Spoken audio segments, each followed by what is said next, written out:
অনেক important সরির important প্রচুর।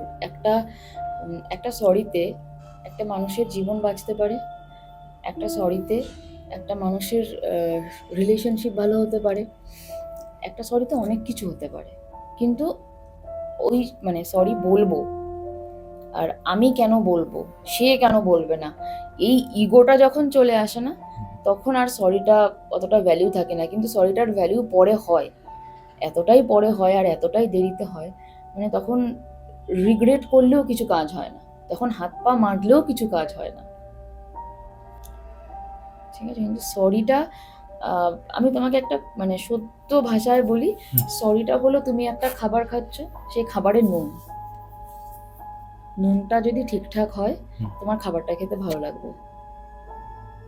ঠিক আছে, এবার তুমি লজ্জার খাতিরে বা ইগোর খাতিরে বা রেগে আছো, তোমার তরকারিটা নুন নেই, তুমি খেয়েই যাচ্ছ, তুমি স্বাদ পেলে না, পেটটা ভরলো ঠিক আছে, স্বাদ পেলে না, কিন্তু নুনটা যদি দিয়ে খেতে, তাহলে আরো একটু স্বাদ নিয়ে খেতে পারতে, টেস্ট হতো, আর একটু আরাম করে খেতে পারতে। সরি খাবারের নুন, সিম্পলি আমার মনে হয় এটা।